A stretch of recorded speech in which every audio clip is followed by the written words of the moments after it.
I don't even have a script for this video. I just needed to talk about this and get this off my chest and see what you guys think about it. So feel free to disagree with me. And this video is for anyone who wants to make money making games, or make a living off of making games. If you don't care about sales, this video is not for you. What prompted me to make this video is I realized I have failed. 7 years ago, I decided to pursue game dev as a career, and now I don't think that's my goal anymore.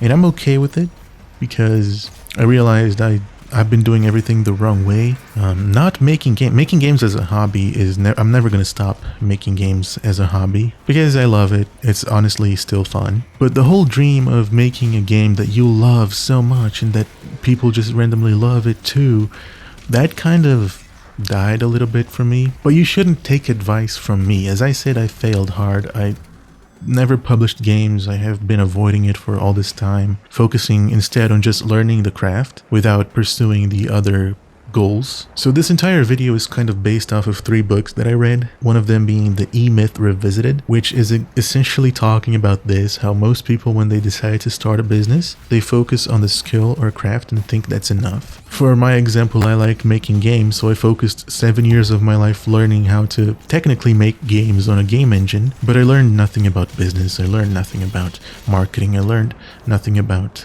anything other than programming, and honestly, I didn't even learn about art, to be honest.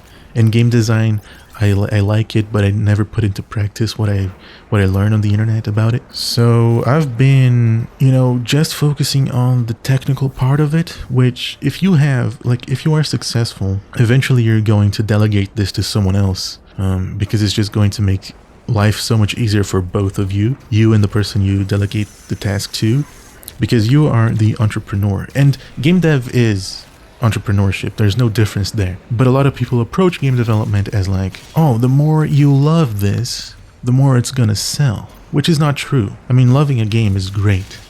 Doing it with passion, thinking about details and pouring your soul into a project. No one is gonna say that's a bad thing. But game development, like any other business, is about doing what the market demands. And the market is just people, just a bunch of people that are gonna buy your game. To avoid being me, instead of spending 7 years learning how to make games in the technical level and focusing only on programming, which is very good for getting a job, but terrible if you wanted to make your own games and sell them, you're going to take this 7 years and divide them into not only learning programming and the technical aspects of making games, but also the management side of things and the entrepreneur side of things, which is exactly what the E-Myth book talks about. And the entrepreneur is the one that has the vision. The manager is the one that actually gets shit done. And the technician is the part of you that learns,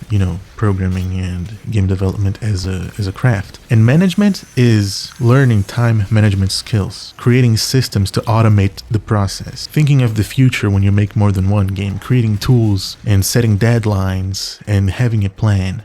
That's the management side of things. The entrepreneur side of things is the more interesting part to me because I never did any of this. This is the part I never even touched, which is essentially the idea that you can't predict what people will like. And that's the reason 99% of indie games fail, because they spend like 4 or 5 years making a game in the shadows and they don't know if anyone's actually gonna enjoy playing this. They don't know if the game is marketable, which I know like entrepreneurship, marketing, these are terms that people tend to hate because of the implications. But I promise you, this is all going to help you be a better developer and a better game creator. You know what I mean? But anyways, my approach has been to have these little projects that I create in secret and only show them to the public once it's released, which I know it sounds so stupid and you don't need to hear about testing and having your friends play it and give feedback and get some feedback on the internet.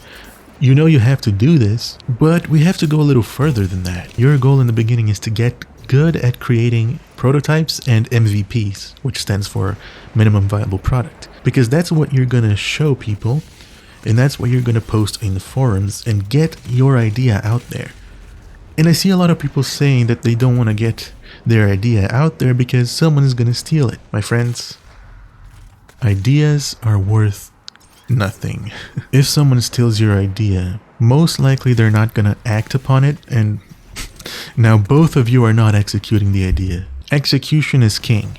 Alright, when you show this to people, you're already going to have the prototype and the MVP, so you're already going to be ahead of anyone who tries to steal that idea. Furthermore, your goal is to build a community already. Have people talk about your game. Have people ask you questions, give feedback. Get the product in their hands. You don't have to go into a forum and just be like, oh, my dream is to make this and that, because truth be told, guys, no one cares. Some people do, but not enough people to sell your games to. So the best idea is to get a demo, a prototype, a beta version out and get the feedback from the market as soon as possible. And again, the market is just people. And obviously you're going to sell your game to people, so you have to do this step ahead of time. And you should be creating prototypes in weeks, okay? And getting feedback in weeks. When you start a project, don't be like me. Oh, I'm gonna work on this game for 2 years in the shadows, and then I'm gonna get out there and try to get market. No.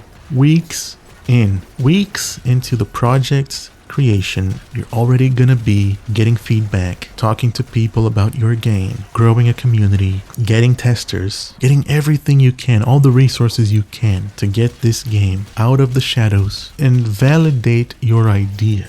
Because you don't know if your game idea is actually good. I'm criticized a lot for because I say that most likely your idea is bad. But I'm not saying this because I think I'm the judge of good ideas. I'm not.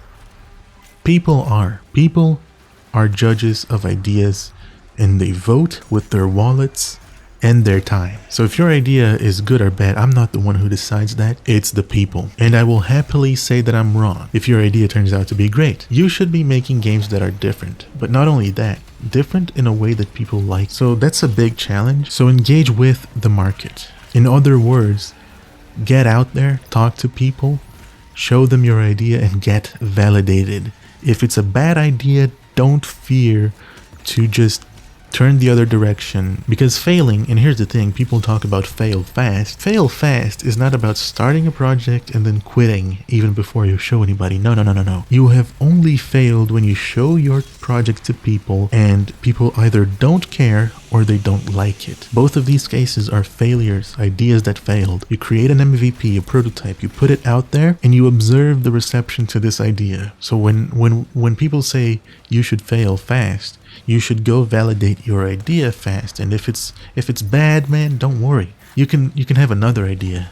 Infinite times, infinite ideas that you can validate. But if you're stuck on the technical side of things, I can give you some help. If you want to know the most effective way to learn and to build problem-solving skills, it's Brilliant. So with Brilliant, you can develop a powerful daily learning habit and actually get to learn programming in a fun way, which is kind of rare. You should take that opportunity. You can also learn on the go because they have a Brilliant app on your phone, and all the lessons are interactive. You learn hands-on. They have a lot of content too, aside from programming. They also have data analysis, science, and math. So if you're struggling with the technical side of things, you know how to learn programming, Brilliant is really effective. To try everything Brilliant has to offer for free for full 30 days, visit brilliant.org/Freddy or scan the QR code on the screen. There is also a link in the pinned comment. You'll also get 20% off an annual premium subscription. Thank you, Brilliant, for sponsoring today's video. So in all honesty, my biggest mistake all this time was trying to work on the shadows and not get my ideas out there. And the reason I'm kind of deciding to quit now is because I'm gonna do this with other ventures in my life, and I'm gonna get everything in order, and maybe one day I come back to game development because I want to be useful beyond just making a game, and I'm gonna make games in my lifetime. I am sure of this, and I'm pretty young, so I can change directions. I have this privilege, which I definitely consider to be a privilege. So that's my reasoning for all of this. And the 3 books that inspired me to make this video are The Millionaire Fastlane by MJ DeMarco, Unscripted by MJ DeMarco, and The E-Myth Revisited by Michael Gerber. Those are amazing books, and you should read each one of those. They're gonna open your eyes, you know. I guess I've been yapping enough, alright? So I hope this video was useful for anyone, and again, I'm open for discussion. You can leave your feedback in the comment section and we'll talk about it. See you next time. Bye.